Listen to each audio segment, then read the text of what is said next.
বৌদি, তুমি এত কাজ করছো, এত কিছু গুছাচ্ছ, ব্যাপার স্যাপার কি? তুমি কি জানো না আজকে তোমার বরপক্ষের মানুষ দেখার জন্য আসছে? সত্যি কথা বলছো তো? হ্যাঁ, সত্যি কথা বলছি।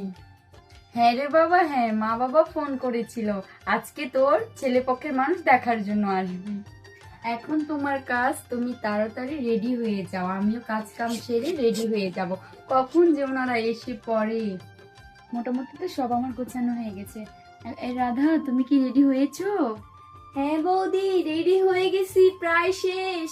যে কোনো সময় বর পক্ষের মানুষ এসে পড়বে। ও, আপনারা এসে পড়েছেন? আসুন আসুন, বাসায় আসুন।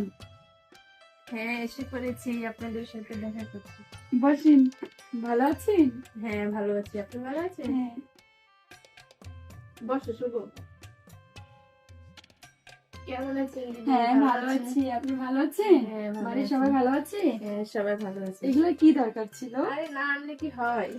যে বসেন। রাস্তায় তো কোনো ঝামেলা হয়নি দিদি? না না দিদি, কোনো সমস্যা হয়নি। তারপরে আশীর্বাদ ভালোই এসেছে। তাহলে আমি একটু চা নাস্তার ব্যবস্থা করেছি, চা নাস্তা নিয়ে আচ্ছা, অবশ্যই নিয়ে আসি। যাচ্ছি। আরে এসবের কি দরকার ছিল আবার? না না না দিদি, একটু তো লাগবে। দিদি খান আপনারা? না না, আমি এখন খাবো না। মেয়ে দেখবো তারপরে খাবো, আমাদের একটু তাড়া তো, তাই জন্য। না দিদি, আগে খান, তারপর মেয়ে তো দেখাবোই। না না বৌদি, এত লেট করা যাবে না, যা করবেন তাড়াতাড়ি করেন। আমার ব্যাংকে তো ফোন এসে আমার যাওয়া লাগবে। ঠিক আছে দিদি, আমি এখনই মেয়েকে নিয়ে আসছি, চিন্তা করেন না। ঠিক আছে বৌদি। এই যে দিদি আমাদের মেয়ে।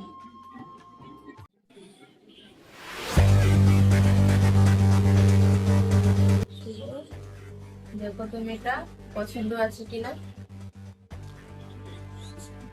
বৌদি তুমি দেখলে তো আমার দেখা নেই। আচ্ছা, তুমি একটু পিছনে যাও তো।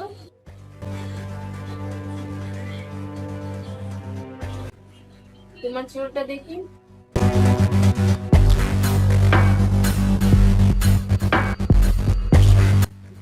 হ্যাঁ হ্যাঁ, অনেক সুন্দর, সুন্দর হয়েছে। তুমি দাঁড়ায় আছো কেন, বসো।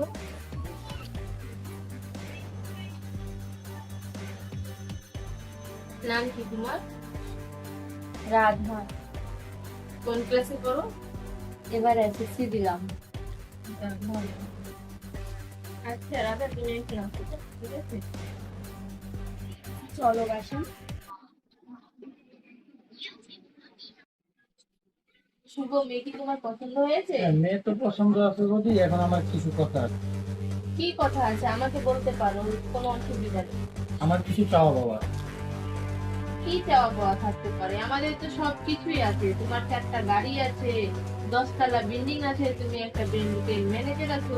আর কিসের তোমার টাকার প্রয়োজন? সবকিছুই তো আমাদের আছে, এমন কিছু তো নেই যে আমাদের নেই। তুমি আবার কি চেতে পারো?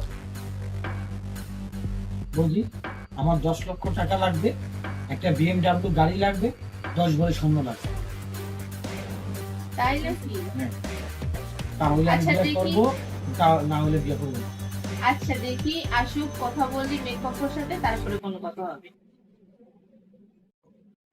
দিদি, হ্যাঁ বলুন। আসুন তো একটু, আপনার সাথে দুইটা কথা আছে। আচ্ছা, আসছি। বসুন। আপনার সাথে একটা ফ্যামিলি কথা আছে। বলুন। দিদি, আমাদের মেয়ে আপনাকে পছন্দ হয়েছে? হ্যাঁ, মেয়ে তো পছন্দ হয়েছে, কিন্তু আমাদের একটা কথা আছে। তাহলে বলুন দিদি। কথা হলো যে 10 লক্ষ টাকা, 10 ভরি স্বর্ণ, আর একটা BMW গাড়ি দরকার। সেটা হলে বিয়ে হবে, না বিয়ে হবে না। দিদি, আমাদের বাড়ি ঘরের একটু দেখতেছি নি, আমার এত সমর্থন নাই। আপনারা যবে দিতে পারবেন না, আমাদের ডাকছেন তো। আমাদের তো কি, যা যেগুলো চাইলাম আমরা যদি না হয়, তাহলে বিয়ে করা সম্ভব না। কোন রকম করে সম্ভব। বৌদি চলো। ঠিক আছে, এত উত্তেজিত হবার দরকার নাই, আমরা আর এই বিয়ে করছি না। ফাইনাল তো ফাইনাল। দাঁড়ান, আপনারা একটু দাঁড়ান, আমারও কিছু কথা আছে। কি বলার আছে তাড়াতাড়ি বলো। অনেক হইছে, অনেকক্ষণ ধরে আমি পাশের রুম থেকে আপনাদের কথা শুনতে পারছি। আপনারা কিভাবে আমাদের থেকে এত টাকা ডিমান্ড করতে পারেন আমি বুঝতে পারলাম না। এই আপনাদের বড় পরিবারে এইরকম চাওয়া পাওয়ার জন্য আজকাল আমাদের গরিব পরিবারের মেয়েদের বিয়ে হচ্ছে না। আপনারা কি জানেন না যে আইনের চোখে এরকম যৌতুক দেওয়া নিষিদ্ধ? আপনারা কি জানেন না যৌতুক দেওয়া এবং নেওয়া দুইটাই আইনের চোখে অপরাধ? আপনারা হইতে পারেন বড়লোক, কিন্তু আপনাদের মন একবারই নিচু। কারণ এই পরিবারের সাথে আমি বিয়ে করলে আমি অন্তত সুখে থাকতে পারবো না। আপনারা হয়তো যৌতুক নিয়ে অনেক বাড়াবাড়ি করছেন, কিন্তু আপনারা বুঝছেন না যে আমাদের মতো গরিব পরিবারের মেয়েদের এভাবে কি হবে। আপনারা কি বিয়ের জন্য না করবেন? আমি না করছি। আপনাদের মতো ছোট মানুষের সাথে আমি বিয়ে করতে পারবো না। আপনারা যেতে পারেন। চলো। হে গাইস, সবাই কেমন আছেন? অনেক ভালো। তো আশা করি আপনারা এই নাটকটা খুব আনন্দ করবেন। আর এই নাটকের সাথে বাস্তবের আমরা যারা যারা চরিত্রে আছি এটার সাথে ভিন্ন। কোনো মিল নেই। এটা আমার বউ, এটা আমার বোন, এটা আমার সম্বন্ধী, এটা আমার সম্বন্ধীর বউ, মানে আমার ভাবি। আমরা সবাই আত্মীয়। আমাদের মধ্যে এই নাটকের বাস্তবতার সাথে কোনো মিল নেই। এবং আমাদের এই নাটকের নাম লোভী জামাই। তো এই লোভী জামাইয়ের মতো আমরা কেউ হব না, এবং লোভী জামাইয়ের কাছে কেউ মেয়েও দিব না, কেউ যাতে মেয়ে না আর দিই। যে যে ভিডিওটা দেখতেছো অবশ্যই like, comment, share and follow করে যাবা। আর এইরকম যদি আরো ভিডিও পাইতে চাও অবশ্যই অবশ্যই ফলো দিয়ে যাবা। টাটা। Bye bye.